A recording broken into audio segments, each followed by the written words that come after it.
देवियों और सज्जनों नमस्कार। हम लोग कबीर की भक्ति पर चर्चा कर रहे थे और यह चर्चा कर रहे थे कि कबीर की भक्ति मध्य मार्गी है।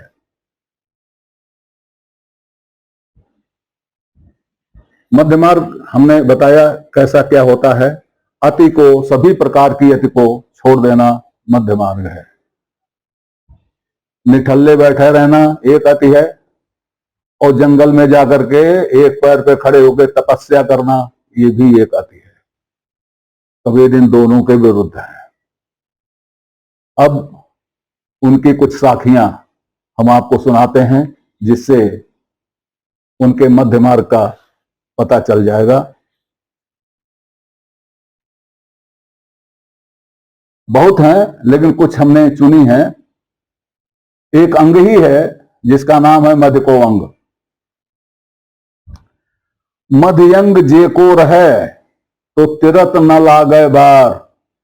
जो मध्यंग में रहेगा उसको तरते हुए बार नहीं लगेगी। दुई दुई अंग सु लाग कर डूबत है संसार। दो दो तरफ लगा हुआ ये संसार डूब रहा है। द्वैध में ये संसार डूब रहा है। कबीर दुविधा दूर कर एक अंग होए लागे। एक ही में रमे रहो। बहु शीतल बहु तपत है दो कहिए आग। जो बहुत ठंडा है और जो बहुत गर्म है दोनों को ही आग कहा जाता है। इसको अभी मैं स्पष्ट करूंगा आग वाले को। अनल आकाशा घर किया मध्य निरंतर बास। बसभा व्योम बिरकत रहे बिरठा हर विश्वास। एक पक्षी है ऐसा जो कि ना पृथ्वी पर रहता ना आकाश में रहता, बीच में रहता है। उसी की बात हो रही, उसी के प्रतीक से कहा जा रहा है कि बीच में रहिए। वसुधा व्योम दोनों से विरक्त रहिए। न वसुधा में फंसिए और न आकाश में फंसिए। बासुर गम ना रैन गम ना सुपने तरगम। कबीर तहां विलंबिया जहां छाहरी ना घम। ना तो दिन की चिंता ना रात की चिंता और न स्वप्न की चिंता। कबीर तो वहां पर रुका हुआ है जहां ना छाया है ना धूप है। धरती और आसमान भी दो ही तू बड़ा अबद्ध। खट दर्शन संशय पड़ा और 84 सिद्ध। एक खट दर्शन और चौर में पढ़ोगे, खट दर्शन में ही पढ़ोगे तो तुम्हारा 84 सिद्ध है। 84 लक्ष योनियों में जाना सिद्ध है क्योंकि एक ही अंग में लगे हुए हो तो तिरोगे नहीं। मैंने कहा था ये दो कहते कहियत आग। एक शीतल एक तपत है दो कहियत आग। ये वैज्ञानिक तथ्य है। आग से जो जलते हैं उनको कहा जाता है बर्न। और जो ठंडक से जल जाते हैं, बहुत ज्यादा ठंडक होगी तो उसमें भी आदमी को जलना ही कहते हैं, तो उसको कहते हैं कोल्ड बर्न। बर्न दोनों हैं, hot burn cold burn, burn दोनों हैं। दो कहियत आग। ये कबीर अपने जमाने में जानते हैं कि दोनों दोनों आग है। आज भी दोनों को आग ही कहा जाता है वैज्ञानिक भाषा में। वैसे हम भूल गए, हम तो खाली कहते हैं ठंड से मर गया। अरे ठंड से जलकर मरा है। तो कबीर की भक्ति मध्य मार्गी है और कई तरह की विशेषताएं हैं। कितना कितना क्या कहा जाए। कुछ उनके कथन हैं उनको मैं पढ़ देता हूं।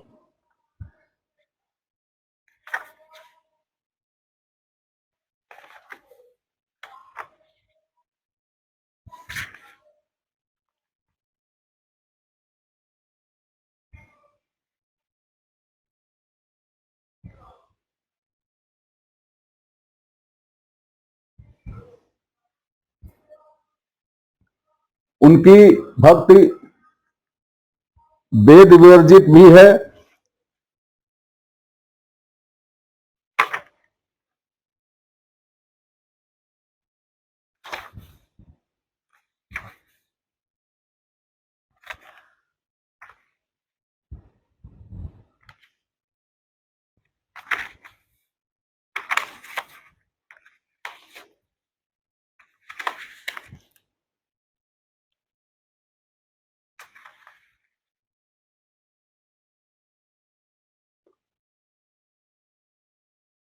अभी वो नहीं मिल रहा है, आगे फिर कभी बताएंगे।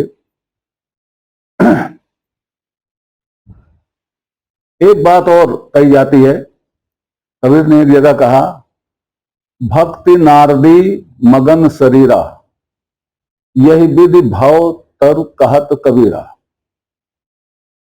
तो अब वो अपनी भक्ति को स्वयं ही नारदी भक्त कह रहे हैं। ये नारदी भक्त क्या है? नारदी भक्त का सीधा सा अर्थ होगा नारद वाली भक्त। नारद वाली भक्ति कैसी है? लोक में नारद की भक्ति कैसी कही जाती है? रामलीलाओं में नारदी भक्ति कैसी कही जाती है? पुराणों में नारदी भक्ति कैसे कही जाती है? महाकाव्यों में नारदी भक्ति कैसी होती है? ये हम सब जानते हैं। करताल बजाते, बीड़ा बजाते, नारायण नारायण जपते, और तीनों लोक में सब जगह घूमते, सभी देवताओं से मिलते जुलते, हंसी ठिठोली करते, झगड़ा लगाते। ये है नारद। तो विचार करना है, क्या कबीर की भक्ति इसी तरह की भक्ति है, नारद वाली? नारद का तो मुख्य काम था नारायण नारायण जपना और सब लोगों से मिलना भौतिक रूप से। तो कबीर नारायण नारायण तो जपते नहीं है। कबीर अगर जपते भी हैं तो राम राम जपते हैं। और मिलने की बात कहां होती है? जब वो किसी को स्थूल रूप से मानते ही नहीं, तो मिलेंगे कहां से? तो शायद कोई और बात है। इतने नारद के अलावा और भी नारद क्या आप जानते हैं? बड़ी विडंबना है। हमारे महाकाव्य में, हमारे पुराणों में, हमारी कहानियों में नारद और पर्वत दो भाई हैं और दोनों ब्रह्मा के मानस पुत्र हैं।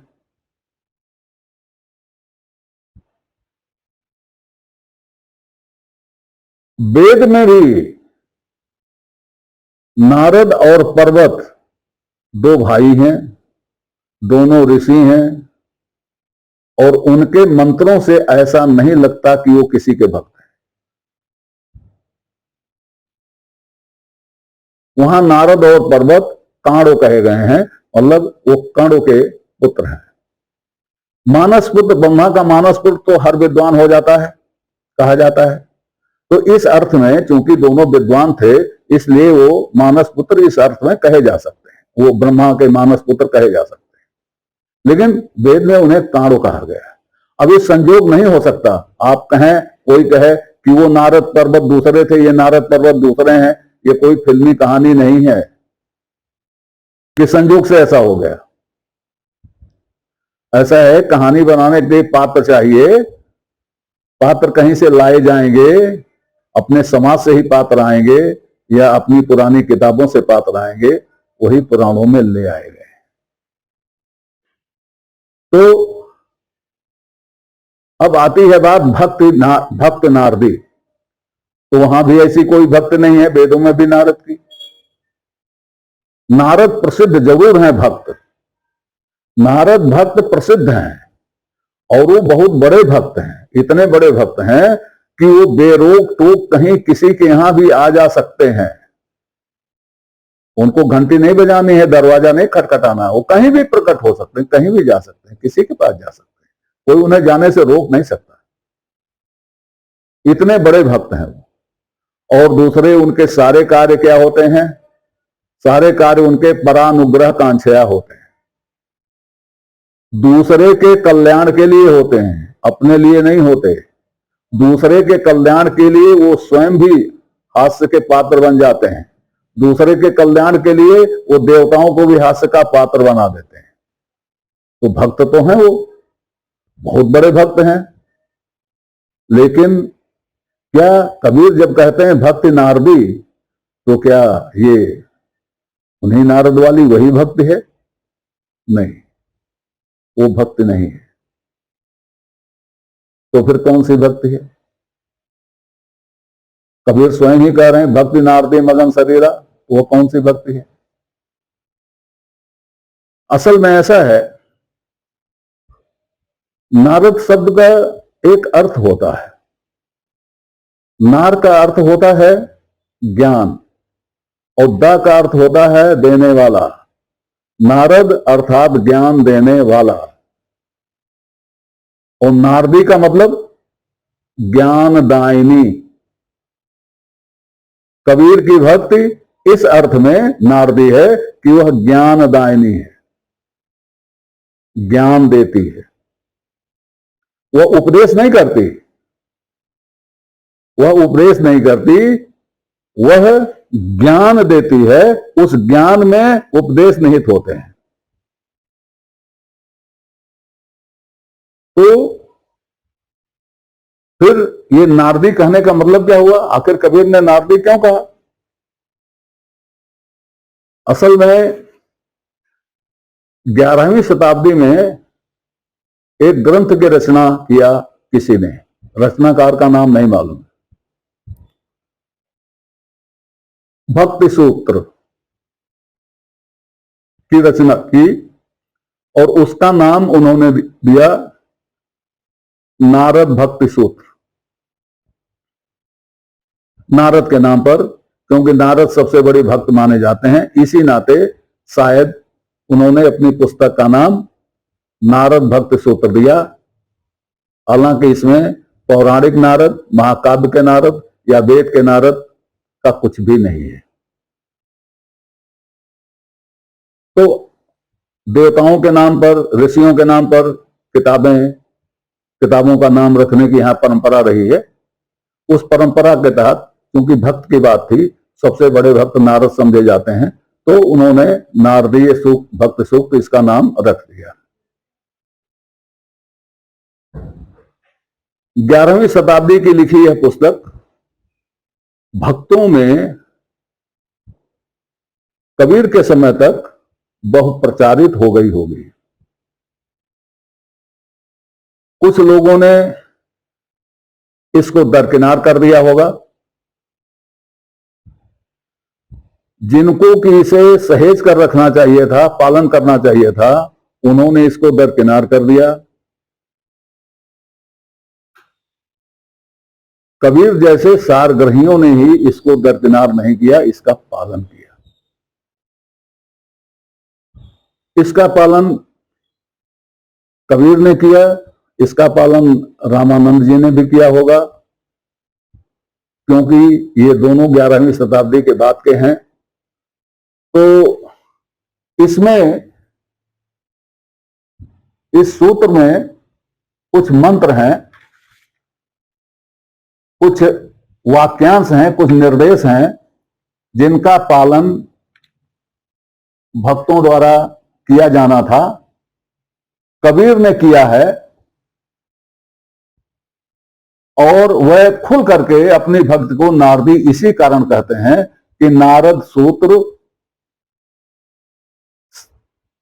समाहित है उनकी भक्ति में, नारद भक्त सूत्र समाहित है।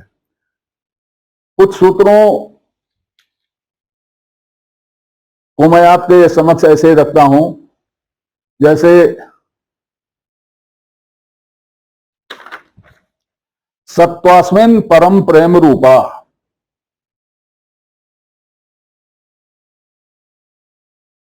इस भक्त में सत्व, सत है, भक्त सत होता है, भक्त में सत होता है, और यह परम प्रेम रूपा होती है।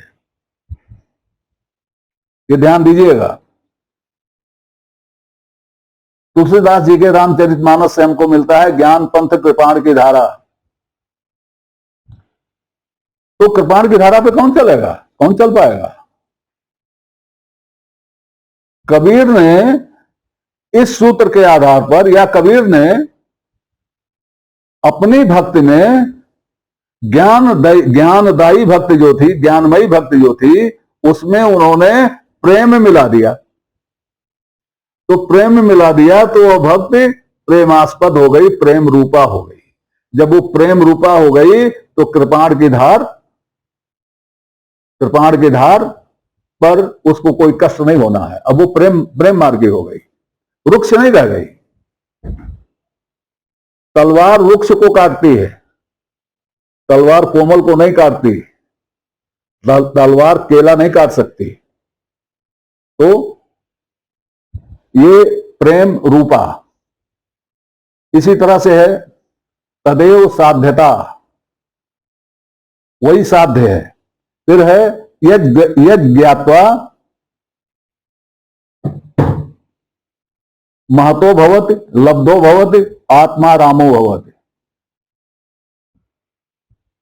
किस तरह से भिन्न कर दिया भक्ति को? वेद में कहा गया तत्पश्यति तदासी, तत्पश्यति तद्भवति तदासीत। उसे देखता है वही हो जाता है, वही था। इस भक्ति सूत्र में क्या कहा गया? यज्ञ ज्ञात्वा महतो भवति, जिसको जानकर महान हो जाता है, लब्धो भवति प्राप्त कर लेता है, आत्मा रामो भवति और आत्मा राम हो जाता है। यहां ध्यान देने की बात है कि तत्व को हटा दिया गया, तत्व को हटा दिया गया। और कबीर तत्व से बहुत चिढ़ते हैं। दोनों का एका देखिए, यज्ञ ज्ञात्वा महतो भवति लब्धो भवति आत्मा रामो भवति।